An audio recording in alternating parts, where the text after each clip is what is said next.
Hello అందరికీ.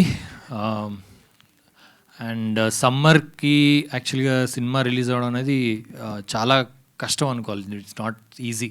ఎప్పుడో డ్రీమ్‌లో అలా సమ్మర్‌లో రిలీజ్ అవుతుంది అనుకుంటారు. అలాంటిది ఈ సమ్మర్‌కి రిలీజ్ అందరికీ ఎగ్జామ్స్ అయిపోయిన టైంకి రిలీజ్ అయ్యి అందరికి ఒక సినిమా అందించడానికి సుమయ చేసిన ప్రయత్నం. I think this is all credit goes to you. Because ఇంతమంది మనల్ని ఒక స్టేజ్ మీద తీసుకొచ్చి మా అందరికీ అంటే కథని చెప్పి దీన్ని ఆడియన్స్ చెప్పాలని దాన్ని ఆమెనే ప్రొడ్యూస్ చేయడం. టుడే ఎంతమంది అనుకుంటాం, కానీ సినిమా కథని చెప్పి దాన్ని ఒక ప్రొడ్యూస్ చేయడం అనేది చాలా కష్టం. So all the credit goes to you and thank you sir for giving me such a memorable character. I will remember this character for long time. And so April 18th మీ అందరు థియేటర్కి వచ్చి డెఫినెట్గా చూసి ఆదరిస్తారని కోరుకుంటున్నాను. Thank you so much.